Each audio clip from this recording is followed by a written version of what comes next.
Welcome to Biohacking with Brittany, a podcast focused on holistic health, nutrition, biohacking, and more.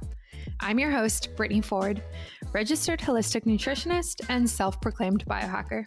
During the last 10 years, I've focused on healing my gut and hormonal issues through lifestyle changes, nutrition, and of course, biohacks. And now I teach others to do the same. I'm so excited you're joining me today, so let's dive right in.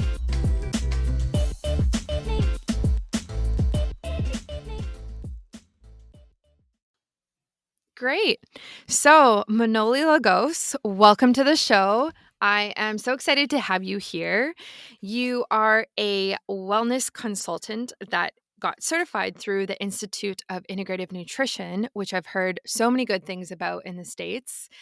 And you have your new and upcoming and great business that I've been looking at on social media called The Living Fuel, where you work with clients. Um, and yeah, welcome to the show. And I also just want to briefly say that I read your bio on your website and you went through health issues in your 20s, which kind of got you down this path of holistic health and biohacking. And it's very similar to actually how I got started in it as well, of like you went to different doctors and it didn't work out. And then you kind of took ownership of your own health and really made it for yourself. So I'd love to just dive into that with you and start there. So yeah, if you could just explain kind of your health story and how you got started with all of this. Awesome. Yeah. So thank you for the introduction. My health story began in college. It started when I left my home. My name's Manoli, so it's a very Greek name. I came from a Greek home where my mom was cooking healthy food my whole life.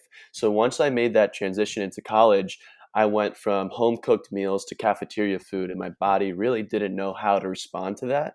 So I got sick, and I was getting sick every month for the first few months of my freshman year, and I was getting tonsillitis, strep throat reoccurring, and I was going to the on-site campus health center getting medication, mostly antibiotics, and I went on 4 or 5 rounds of antibiotics.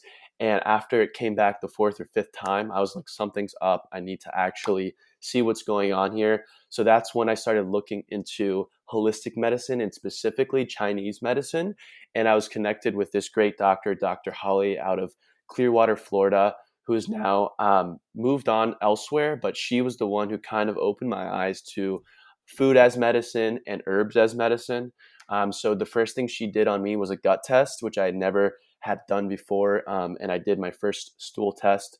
And she also got me on herbs and basically found out a couple of things. The first one was that I had an intolerance to gluten, and I didn't even know what gluten was at the time, but I knew that my school diet was loaded with it.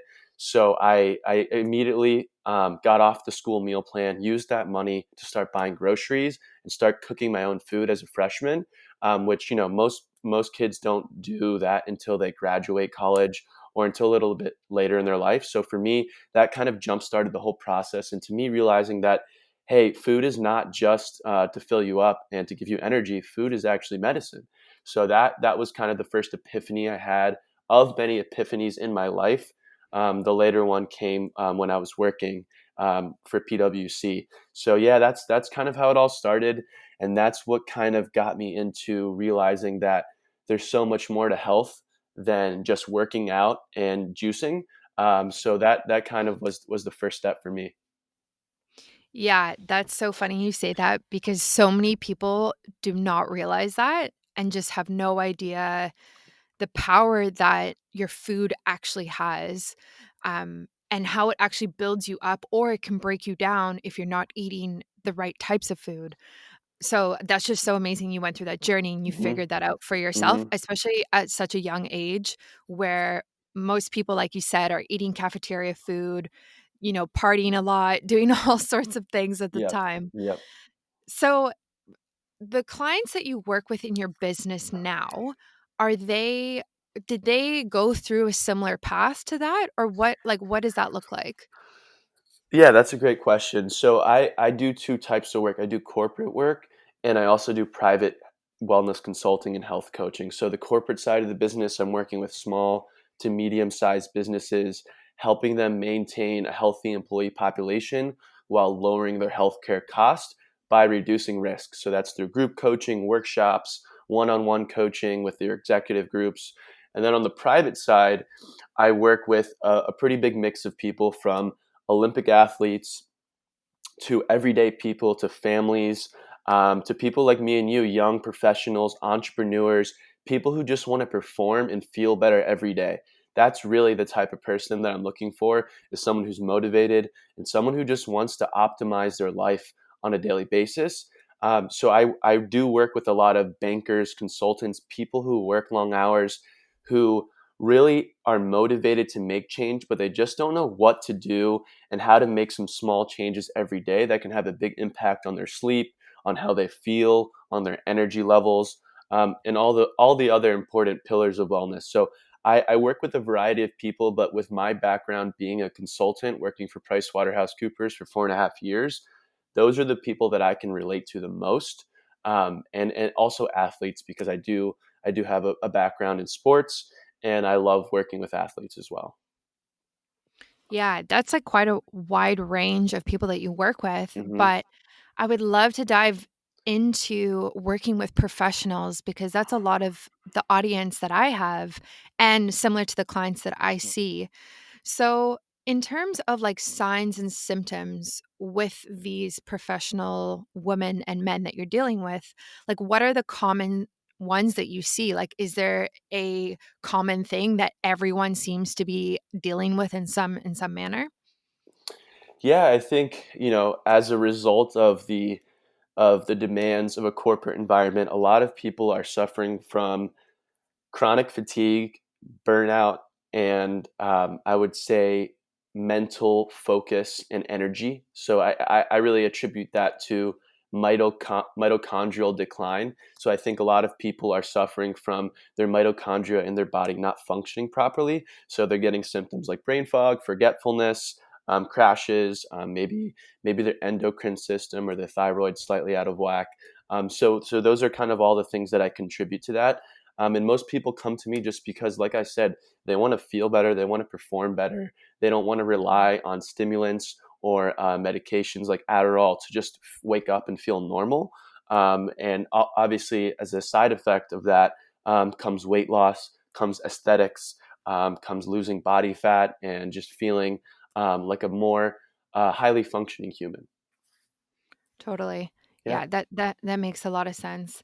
So, in terms of mitochondrial function or dysfunction, now you mentioned the different signs and symptoms that people are having, but like where do you even begin with that? That is such a massive thing to try and help with. So, like how do you start with clients? And then maybe if you could even go into like something that the listeners could do today to support Hmm. their mitochondria. Hmm. Well, I really think, as you mentioned, there's quite a few pillars to wellness, right? So there's the nutrition part, sleep, energy, movement, right? Not just working out. I like to classify that as movement in general. Um, there's relationships, there's career. So there's quite a few different elements of wellness. But I think there are a couple that might have a little bit more priority in the beginning. And I really love to start with looking at people's diet. What are they eating? And then finding a way to customize a meal plan or a nutrition plan to that person and to their lifestyle. So I love to start with food because I think food is medicine, food is fuel, right? Finding what fuels them.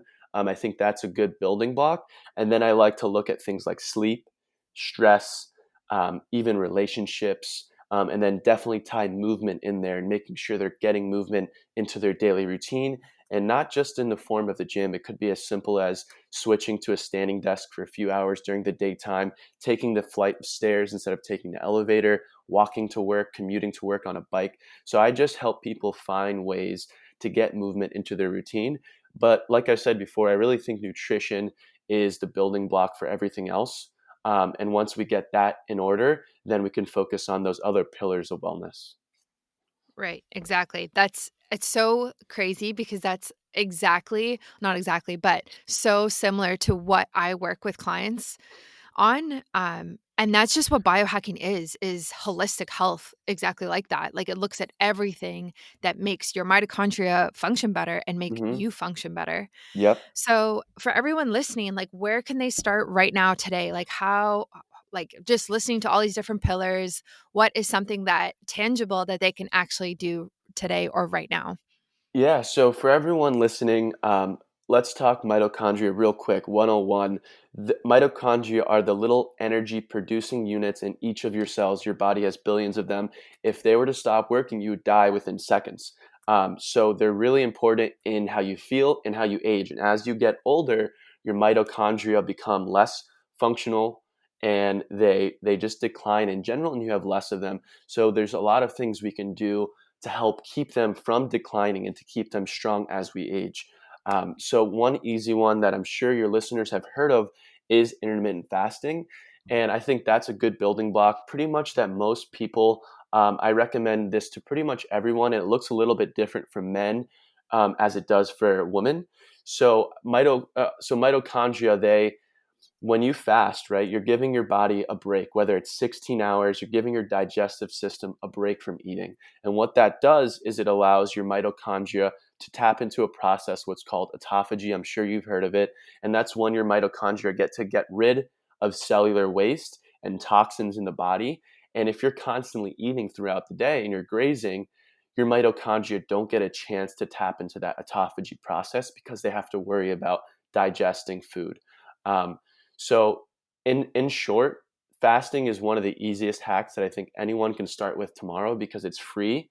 It saves you time, right? Because most people start by just skipping breakfast and waiting till lunch to eat. So it saves you time, energy, planning, and it's one of those things that I think 99.9% of people can benefit from, with the exception of pregnant women and people with a pre-existing thyroid issue. Right. So, I totally, yeah, I agree with you. What about females who, because fasting for females and males can look very different Yep. because females have a delicate hormone balance. And sometimes when women overfast or it's just too much for the body, it's too stressful, um, and it can cause like hormonal imbalances. So, with female clients that you have, do you still recommend the traditional fast, like intermittent fasting, like 16 hours, 8 hours, or do you change it to respect like the hormones in that way? Yeah, absolutely, right. So females have about a 30-day cycle, right? Their hormones are on a 30-day balance, and males Mhm. are on a 24-hour cycle. So our testosterone peaks in the morning, then falls off at night. So two different cycles. So yes, it is really important to take a different perspective when it comes to female fasting. And I really like to start them easy with a 12-hour fast, which is pretty much what most people are doing naturally already. So that could be 8 p.m. to 8 a.m., not having any calories. So once I get their body used to that, then I can start implementing what's called a crescendo fast, which is where essentially you do 2 days of 12-hour fast and then you do 1 day of a 16-hour fast. And I like to see how their body responds to that. If they feel great, if they feel more energized, if they feel like they're firing on a better, higher level, then we can go from there. But I like to start easy with women, and I don't just jump right into the traditional 16-hour fast like I do with men. And I like to see how their body responds to it as well before I make any additional changes. Totally. Yeah, that's a great way to do it. I also recommend for clients to assess where they are in their hormonal menstrual cycle because there are different phases of the month that respond better to fasting. Hmm. Um, and it's almost easier for women to fast during that time. It doesn't feel like they're depriving their bodies. So, yeah, you definitely have to take into account female hormones, which I'm very happy to hear that you're doing that. Yeah, yeah, So, absolutely. yeah. So, in terms of these like busy professional men and women that you're helping, what obstacles do you think they face? Number one, like what are their obstacles that are prohibiting them from reaching optimal health? Like other than just like having this career, like I'm sure you have these like deep discussions of their lives. So I'm just so curious to see what they say. So yeah, I think there's a couple of issues or challenges that I see that they face And one is really not doing much to optimize their sleep. So we can get into some sleep Mm. hacks in a second. But I was a consultant, so I know what it's like. Usually, the typical week as a consultant is you travel Monday to Thursday, and you stay in a hotel room. So your sleep environment gets completely changed week in and week out. So whether that's excess artificial light coming into your hotel room, whether that's disturbances, when your body is in a new environment, your brain has difficulty shutting down and sleeping because your natural instinct is to stay awake and protect yourself. So switching your environments week in and week out causes stress on your sleep in itself. Plus, you're traveling, right? So you have to deal with the blue light on the TV from the airplane. So there's so much stress put on our bodies from a sleep perspective that you get as a consultant or a banker. And plus, on top of that, usually you're working late hours and you're staring at your computer screen. So I think one of the easiest places to start is assessing the quality of my client's sleep when it comes to traveling or being a busy professional. Right. And so what are your top biohacks for sleep then? Yeah, so blue light, are you familiar with what blue light is? Yes. Yeah, yeah, of course. Yeah, so blue light is essentially, for those people that don't know, it's the same light that comes from the sun. It's actually good for us, but our bodies um, do well with blue light in the morning. And as the day goes on, as we're exposed to blue light, it can suppress the way our melatonin is actually produced in the body. So we want blue light in the morning because it signals to wake up, and it signals for our body to produce cortisol and all the things that we need to feel good and awake. So a couple of blue light hacks that I recommend most people do is get a pair of blue light glasses. There's so many good companies out there, from Felix Gray to True Dark, Amber, Uvex. There's so many good ones out there. The list goes on. And those are typically something that I recommend people throw on after the sun sets. And that way you can work on your computer or look at your phone without getting exposed to blue light. So that helps prepare your body for sleep. There's also great blue light software people can install on their computers, like the app Flux, F.lux. It's a free download, and it aligns your computer with the geographic location that you live in. So it kind of primes your circadian rhythm on a daily basis, and it dims the blue light as the day goes on, as the sun sets. So that's an easy hack people can implement. And then there's an accessibility shortcut that you can get on your iPhone that's free. It's already built into your software, and that allows people to block blue light completely from their phones. So blue light, I think, is one of the easiest places to start. And then I take a look at other things like caffeine. I believe everyone should have a caffeine curfew, and a lot of times I notice people are having a second cup or third cup of coffee at 5 or 6 p.m. And they don't really see how that correlates to sleep. Because they say, hey, I can have a cup of coffee at 6 or 7 and I fall asleep just fine. Maybe you are falling asleep just fine, but what that cup of caffeine is doing is that it's actually impacting the quality of your sleep, and maybe it's allowing you to get less deep sleep than you naturally should be getting. So it's not all about how much sleep; it's also about the quality of the sleep. So I take my clients through a sleep assessment. We just touched on two of the pillars, caffeine and blue light, but there's a whole host of other things that I like to kind of check and see if I can poke holes into their daily routine, and then make recommendations for them to kind of fix those or improve on those habits. Yeah, I love that. I am definitely a fan of blue blocking glasses. Yeah.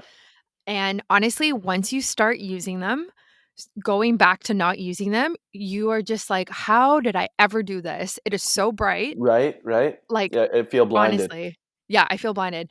Every night, if I'm watching Netflix or whatever I'm doing, I have all the lights in my apartment go red because I Yes. have like light Great. bulbs that change color. Smart Yeah, bulbs.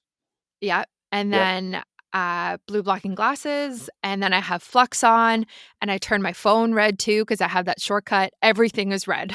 Yeah, yeah, and I um, I I think, another, like, easy sleep hack that anyone can start doing right now, for free, is aligning your circadian rhythm by either watching the sunrise or sunset.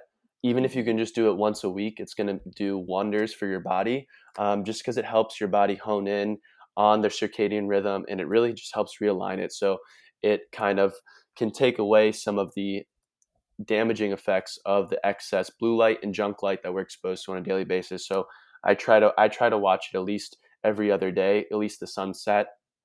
And I know a lot of us are working from home now with the lockdown and the quarantine. So now's a really good time that I think most people can do that and afford to do that. Totally. Do you track your sleep through a sleep tracker device? Yeah, so I use the Aura Ring. I'm sure you've heard of the Aura, right? Yeah, I have one. Yeah, yeah. So I have one. It's great. I think that's a really awesome tool to quantify your sleep for the people that don't want to spend $300 on a ring that tracks their sleep. Even though I'd highly recommend it, is a free option is the Sleep Cycle app, which is really great, and that is essentially a microphone that tracks your movement and breathing throughout the night, and you just put it next to your bed, and it works with your phone on airplane mode, and it essentially will track your cycles, and it will also wake you up. So say you set your alarm at 8 a.m., it will wake you up between 7:30 and 8 a.m. based on when it gauges that you're in your lightest stage of sleep. So it'll wake you up naturally, and it won't just jolt you out of bed in your deep sleep, which is really great because you wake up feeling energized. And then it also gives you a sleep score based on how many sleep cycles you went through and how your breathing and movement was throughout the night. So it's a pretty cool free app that if anyone wants to improve and quantify their sleep, that's a good place to start. Sleep cycle. That's so interesting. I need to look at that Yeah. because I'm curious what the data is compared to my Aura Ring, like how accurate it is. I would say they usually match up, and I'll say that the R ring is a little bit more critical of my sleep than the sleep cycle app. So if I have a Mhm. 95 on my sleep cycle app, maybe my Aura is like an 80 or 85. Hmm, that's interesting. Yeah. Yeah. I mean, there's so many sleep trackers that are coming out now, Yeah. which is awesome. I actually just as a side note, I just recently saw a new ring coming out. I forget the name of it, but it had this function that similar to what your app does is it vibrates as your alarm in the morning based on where you are in your sleep cycle. So your hand would just slightly vibrate and wake you up Mm, and, like, pull you out of sleep at the right moment, which would be so cool, yeah. um, and I would love my Aura Ring to do that. Yeah, that's really cool because then you're getting woken up even a little bit more gently without noise. I think that would be a really awesome kind of Yeah, physical way to kind of start your day. yeah, That's cool. and then so in terms of nutrition for sleep, I work what works for me is that I have to be very careful of, like we talked about with the fasting, like, the last time I eat before I sleep. Hmm. So, if I eat too close to when I go to bed, it definitely impacts my sleep Yep. quality. Yep. So I try and do about 3 hours before I actually go to sleep. Is that what you recommend, or what have you found? Yeah, I think that's a good point. That's definitely one of the things that I assess with my clients is that that portion of their eating schedule, and I recommend at least 2 hours before bed. Try to cut your calories out. 3 hours is even better. 4 hours is even better than that. And the reason is pretty simple, right? If you have a steak in your stomach, your body has to prioritize digesting that over sleep. So it's going to impact the quality of your sleep. You might be able to fall asleep fine, but having food in your stomach too close to bedtime is definitely going to take away from your body's resources during your sleep. Yeah, definitely. Yeah. I find if I eat before I go to sleep, I wake up more frequently throughout the night. Interesting. Interesting. Yeah. Yeah, and my aura picks it up too. So my restlessness or whatever the the score is. So in terms of nutrition in general then, like I'm sure you don't, prescribe one specific diet for everybody, because like personalized nutrition is such a part of biohacking. Hmm. But are there certain pillars that you have that you kind of recommend to all clients? Yeah, I mean, I think there's a foundational element that pretty much everyone would agree on, and that's stick to whole foods, right? Eat things that are living or once were living. And whenever you have the choice between real food and packaged food, choose real food. I think that will get most people pretty far. And then I think paleo is a good place to start because that eliminates some of the inflammatory foods. A lot of people that I work with do really well by just cutting out gluten and dairy, but it really depends on the quality of that dairy. And even gluten in Europe is different than gluten in the United States, for example, based on the chemicals and the pesticides that we use. So a lot of times people have an allergy to those pesticides, not the gluten itself. So yeah, I think there are a couple of food groups that most people and health experts would agree on: gluten, dairy, soy, corn, um, even nuts, in terms of what people most commonly have sensitivities or allergies to. So I usually start my clients on a elimination diet or cleaning up some of those inflammatory foods out of their diet. But yeah, like you said, it's really individual. I look at things like ancestry, so where they're from in the world, right? I think that plays a big part in what their digestive system can handle. Then I also take a look at things, other than ancestry, like what are their goals? What's their lifestyle like?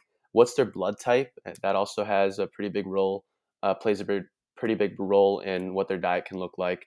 So yeah, there's all of these different elements that I take into perspective, and the diet that works for you might not work for me. So I think that's a big part of this whole puzzle. And then understanding that there are some common principles, like the ones I mentioned, about eating whole foods and eating things that are living or once were living. I think that goes a long way. Yeah, totally. Do you find that your recommendations or your clients are like chronic dieters, like they're always trying the latest thing? Because that's what I find sometimes is, keto was so big and now carnivore is becoming a thing. And it's almost like people are just hopping on these extreme diets without really understanding foundational nutrition, like you just described. Yeah, I think that's a huge, area of interest. As people ask me, "What do you think about going plant based? What do you think about the keto diet?" And Mhm. I really just tell them, the key is the quality of the food you're eating, right? And I like to tell people, you are what you ate. So if you're eating a cow, for example, what did that cow eat? Was it raised on, corn feed and artificially made, um, meal, or was it fed its natural diet of grass and insects? And I think that plays a huge factor into the quality of the food that you're eating. So I tell people that, if it's a diet that you only can sustain for a month, what's the point of doing it, right? If it's not something you could sustain for years to come, then I don't really think there's, a purpose in yo-yoing your weight up and down, month after month, by trying these new diets. So the key with everything that I preach is that it has to be sustainable change. And if it's a diet that you feel is restrictive and you can't keep it up, then it's just not going to work. So anytime I work with someone, I want to make sure that what I'm prescribing them is much more than a diet, and it's a complete lifestyle upgrade. Yeah, I love that. That's smart. That's actually what works, right? Is like long-term changes, like Yes. long-term solutions. Yeah. Yeah. Yeah. So, but yeah, that's a good question, because always there, people are asking me, what do you think about keto? What do you think about plant based? Mhm. It really just depends on the person, their goals, and how much they want to jump into it. But I think there's so many foundational elements that people should understand before they go into choosing a diet, especially one as extreme as keto or the carnivore diet. Right? There's so many extremes out there. Yeah. I almost find when I explain exactly what you said to clients, they as much as they, like, love it and they're interested, it's not as, I guess, like not like sexy is the word, but it's not like this extreme diet for them to go on. I'm like, "Just eat real food." It's kinda, like, boring, you know what I mean? It's like the classic, like, real answer, and it's almost like people don't wanna hear it, you know? Yeah, yeah, people do want that, that sexy answer that's like, okay, you're gonna do Mhm. this diet for 6 weeks and you're gonna be looking and feeling like this after those Yeah. 6 weeks.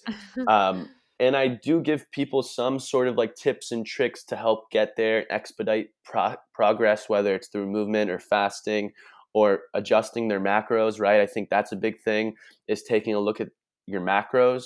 And that's something most people haven't done before that I work with. But the macros are completely different from person A to person B, right? Because some people might be able to metabolize fat better than others. Some people might run really well on carbs. So I think that that's also custom too, and I think that takes a little bit of trial and error. So I think setting the groundwork up front and letting them know that, hey, we might have to rework this diet in a few weeks based on how you feel, I think that's important. But the key is that if you're a client of mine, I just want to make sure you're motivated and that you're willing to change. And once you are, then we'll find success somehow. It might take a month, it might take 6 months, but all of my clients have seen really, really great success. And the key is just giving them those expectations in the beginning, that I'm not a lose 30 pounds in a month type of person. That's not my sell to people. Even though I've had clients lose 50 pounds in 2 months, I've had people lose 20 pounds in 2 weeks. But that's not really how I sell my programs or my packages. I want to make it long term and sustainable. Right. And so is your approach to supplementation the same as nutrition, in the way that it's just personal and you have to figure it out trial and error type of idea? Yeah, yeah, I agree that some people need other supplements. It depends on your diet, right? If you're a vegan, you're definitely going to need vitamin B12, iron, folate, essential amino acids, all those things that vegans are typically deficient in.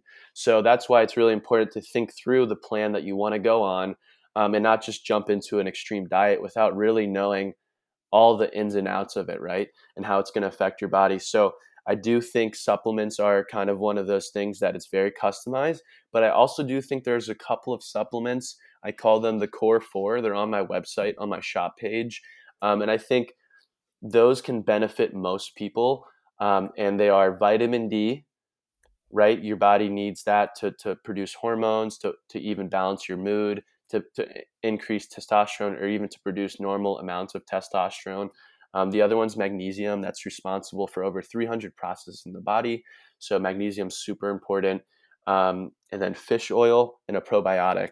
And I think those are kind of the core four that if you have nothing else and you just start with those, it can only help you in terms of balancing your energy and your gut microbiota.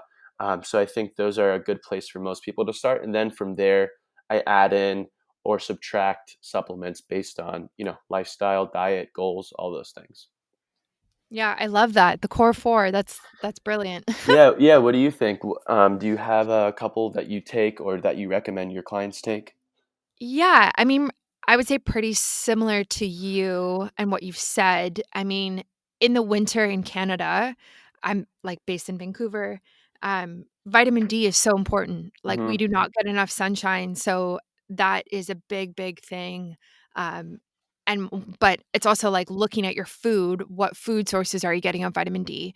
Um so, it all kinda goes together, and I do agree with the personalized approach. I also love recommending a B complex, like vitamin B complex, Yep. especially with stress and busy Hmm. people. They go through vitamin B so much faster, and they just need the neurotransmitter brain support, that B vitamins really provide. So, yeah, I would say, like, fish oil, vitamin D, B vitamin complex is a great place to start, Mm, and yeah. yeah, magnesium, like you said as well, just to calm you down. Yes. Yes. Yeah, Yeah, I think yeah, we're in alignment on those, and then you can add in other supplements for recovery, right? If it's an athlete mhm, or if it's someone trying to put on some muscle, then I kind of customize, add things like creatine, essential aminos, maybe even if it's someone with arthritis, then I'm going to add in anti-inflammatories like turmeric, right, curcumin, all sorts of other things. But yeah, I think supplements are just kind of a bonus. On mhm, top, the cherry on top, if you will, right? Your diet should be providing you the main the main sufficient amount of vitamins, right? If you're relying on a multivitamin to get all of those things, then I think you're doing something wrong in your diet. yeah, totally. It's to supplement the diet, it doesn't replace food, and it doesn't Hmm. replace quality nutrition, so I totally agree Absolutely. with Yeah. Yeah. yeah, yeah. So, where can our listeners find you, and tell us about how you work with your clients and the programs that you have out? Yeah. So they can find me on my website at thelivingfuel.com or on my Instagram handle, which is at thelivingfuel. So that's the easiest place to find me. DM me or message me directly on my contact page on my website. And what I really do with my clients, as I mentioned before, is I help clients find what fuels them. So that's my company's name is The Living Fuel.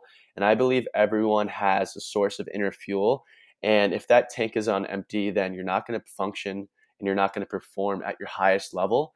And that's what I really find passion is doing is helping people perform their best, whether it's in the relationship, whether it's at work, whether it's in sports, whatever that game that they're playing every day might be.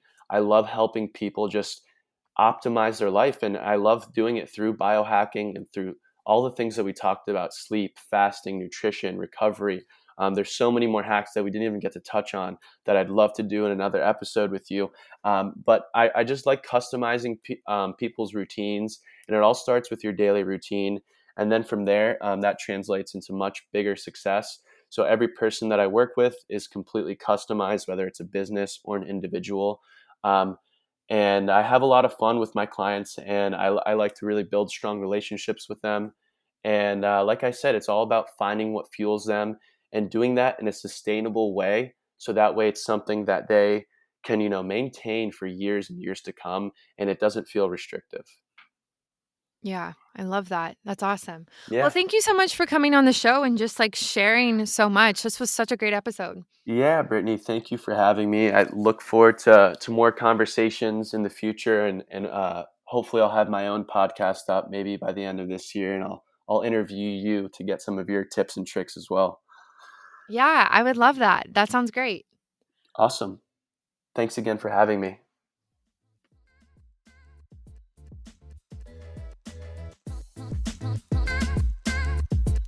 Thank you so much for tuning in today. As always, feel free to screenshot this episode and tag me if you'd like me to respond. I really hope you enjoyed it and learned something new. If you have a question about your health, my DMs are always open and I'm currently taking new clients. Thanks and see you next time.